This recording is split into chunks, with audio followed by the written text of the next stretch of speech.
여러분 안녕하십니까. 오늘은 현충일 전날입니다. 오늘이 6월 5일인데 아마 이 방송이 나갈 때쯤이면 현충일 당일이 되지 않을까 싶습니다.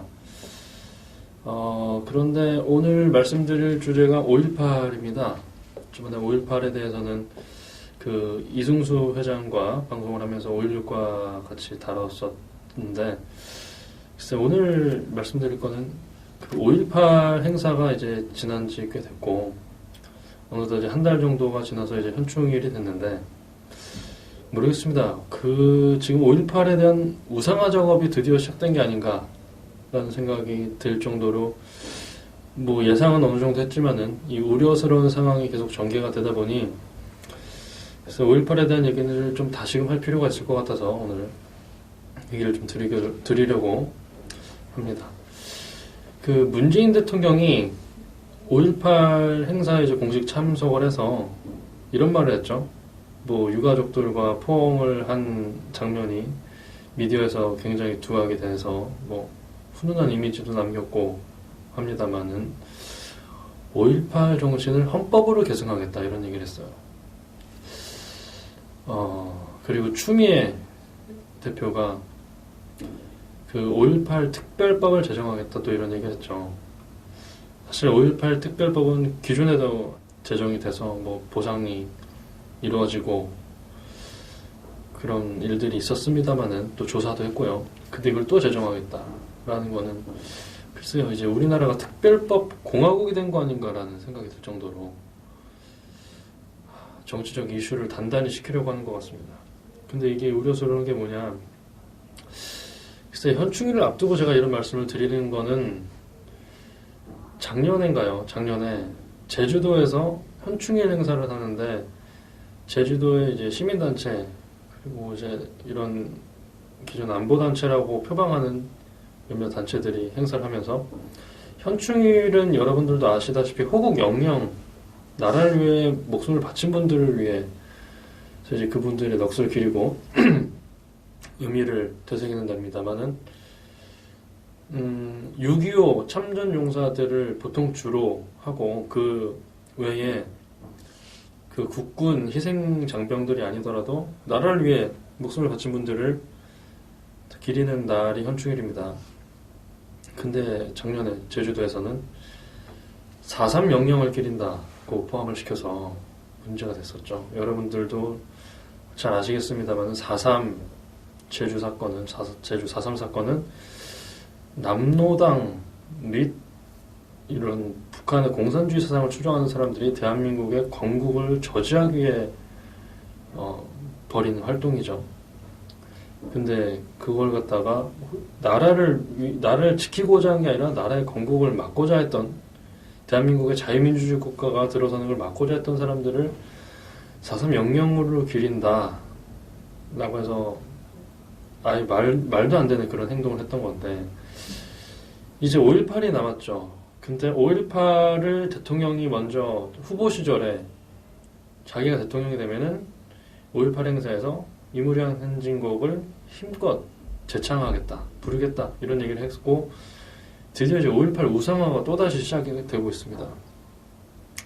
그래서 우려스러운 이 마음을 금할 수가 없고, 지금 5.18에 대한 평가는 아주 극과극입니다. 좌우에서 좌파 진영에서는 민주주의를 짓밟은 이 신군부 세력에 맞서기 위해서 벌였던 이 민주화 운동이라고 아예 단언해서 정의를 하고, 우파 쪽에서는 김대중의 내란음모 사건 과정에서 북한군의 개입으로 일어난 이 폭동행위다 라고 얘기를 하고 있는데,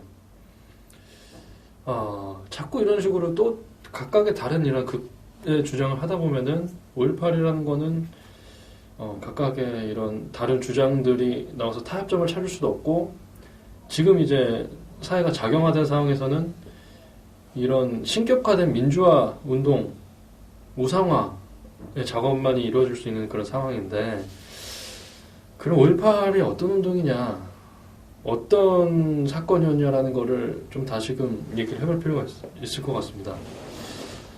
자, 5.18이라고 하면은 글쎄 많은 분들이 이 신군부에 맞서서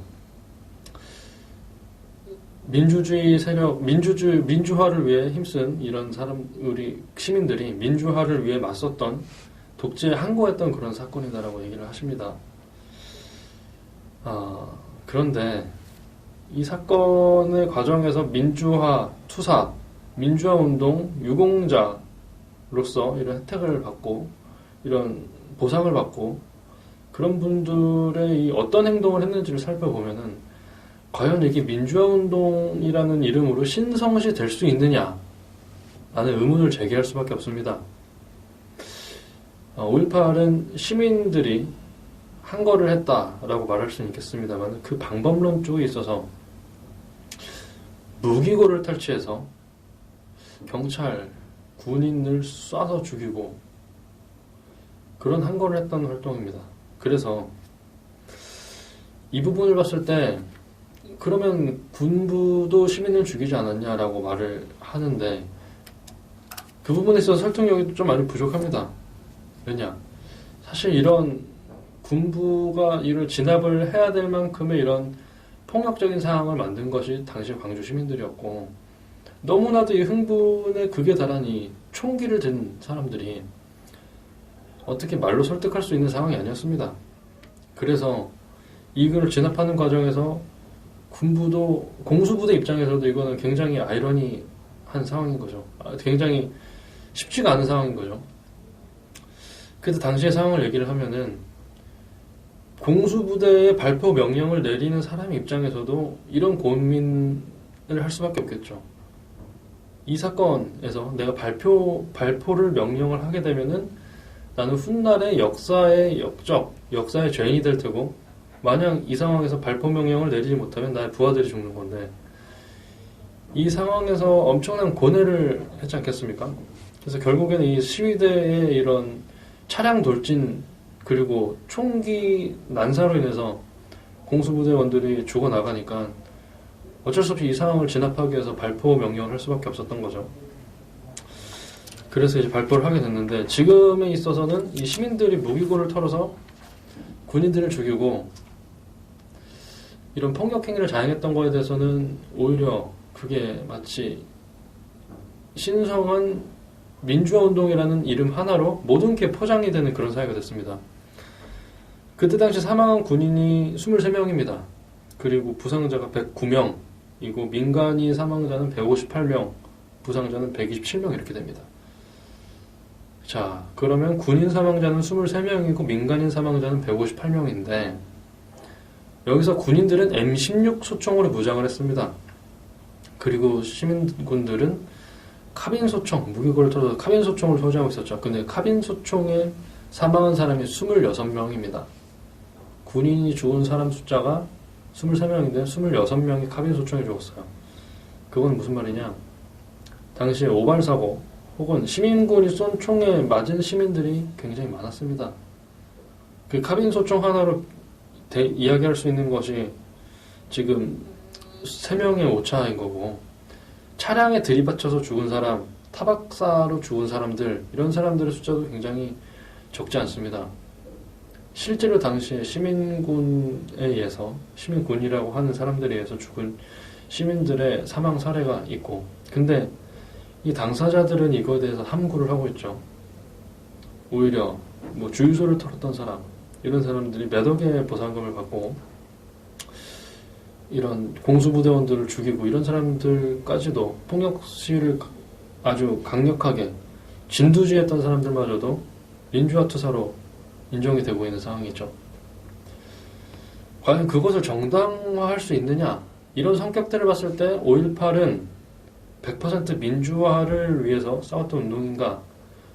이렇게 영웅시하고 신성시할 수 있는 사안은 결코 아니라는 생각을 할 수 있습니다. 만약에 이거를 문재인 대통령이 5.18 정신을 헌법에 넣겠다고 한다면은 지금 대한민국 헌법 전문에는 3.1운동 그 다음에 대한민국 임시정부의 법통 그리고 4.19 이 세 가지가 지금 주요 사건들이 헌법 정신에 있습니다. 근데 여기다 5.18을 넣는다.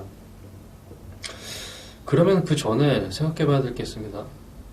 자유대한민국의 건국은 그리고 자유대한민국의 건국 이후에 건국 초기 지금 2017년까지 이어져 오는 헌법의 개정 과정에서 이 헌법 전문이 80년대에 제정이 됐는데, 그러면은 이런 6.25 전쟁을 통해서 공산주의의 침략을 막고 자유민주주의를 수호했다는 것, 그리고 우리나라의 건국 이념, 이것조차도 헌법에 안 들어가 있는데 여기다 5.18을 넣는다.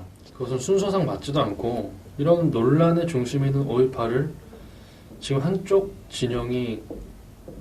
진영으로 표가 몰려있고 민심이 몰려있고 정권을 잡았다고 해서 이것을 과거를 재단한다, 과거를 정의해버린다, 이것은 상당히 문제가 될 것 같습니다. 얼마 전에 전두환 대통령이 회고록을 냈죠. 사실 전두환 대통령의 회고록이 좀 의미가 있는 것은 한 나라의 대통령, 그것도 우리나라의 대통령이 퇴임 후 30년 뒤에 회고록을 냈다. 아니, 퇴임 이후 30년 뒤에 회고록을 냈다는 점. 원래 한 역사에 대한 객관적인 평가가 가능하려면 한 세대가 지나야 된다 라고들 하는데, 한 세대가 지난 다음에 회고록이 나온 겁니다. 근데 전두환 대통령이 이렇게 얘기를 했어요. 회고록에 1980년 5월의 광주는 이제 역사가 아닌 신화가 되었다 라고 얘기를 했어요. 이 부분에 대해서 상당히 좀 우리가 곱씹어봐야 될 의미가 있는 것 같습니다. 이 신화가 된 5.18을 이제 우상화시키는 작업들을 이제 하려고 하는데, 이렇게 되다 보면 작년에 제주에서 4.3 영령들을 이제 기린다, 현충원 행사에서 호국 영령, 그리고 6.25 참전 용사들을 가장 우선적으로 기려야 되고, 그 다음으로는 나라를 위해 돌아가신 분들을 기려야 될 만한 행사인 현충일 행사에서 4.3 영령들을 기렸다고 했는데, 이제는 이러다가는 이제 5.18 민주화 투사들을 같이 기리게 되는 거 아닌가, 그런 이야기를 하게 되는 것이 아닌가라는 우려스러운 마음을 저는 금할 수가 없었습니다. 그래서 이런 것들을 생각을 했을 때, 과연 우리는 5.18에 대해서 전 세계에 대놓고 자랑스럽게 이거는 신성한 민주주의 수호를 위한 운동이었다라고 말할 수 있을까? 그러니까 그것을 우상화하는 작업을, 글쎄요, 지금 37년이 지난 이 시점에서 우리가 마음대로 역사를 재단해도 될까? 약 20여 년 전만 해도 폭도를 몰렸던 사람들이 이제는 민주화 투사가 됐습니다. 이것은 역사를 한순간에 이쪽에서 이쪽으로 옮겨오는 것은 굉장히 위험한 얘기입니다. 근데 그것을 고착화시키겠다는 것도 정말 위험한 얘기죠. 그래서 5.18에 대한 평가는 지금 우리가 나서서 재단할 것이 아니라 후대 역사에 남겨놔야 된다라는 것이 맞는 것 같습니다. 그래서 문재인 정부, 그리고 지금 좌익 성향을 강하게 띠는 이 여러 단체들, 그리고 역사를 연구한다는 분들이 5.18에 대한 것을 재단하지 않았으면 좋겠습니다. 그래서 국가를 위해 목숨을 바친 사람들을 마땅히 기리고 하는 것을 순수하게, 숭고하게 지켜야 됩니다만, 그것에 대한민국 건국에 반대하고 혹은 굉장히 과열화된 폭도 행위로, 과격 시위로 이런 대한민국 사회에 좀 혼란을 일으켰던 세력들이 있음을 부정할 수 없는 이 5.18마저도 우상하는 일은 없었으면 좋겠습니다. 이제 현충일입니다. 현충일 행사에는 부디 나라를 위해 목숨을 바치신 분들을 순수하게 기리고 그런 날이 됐으면 좋겠고, 이 역사적인 사건이 더 이상 정치적으로 이용되는 일은 없었으면 좋겠습니다. 오늘 여기까지 하도록 하겠습니다. 고맙습니다.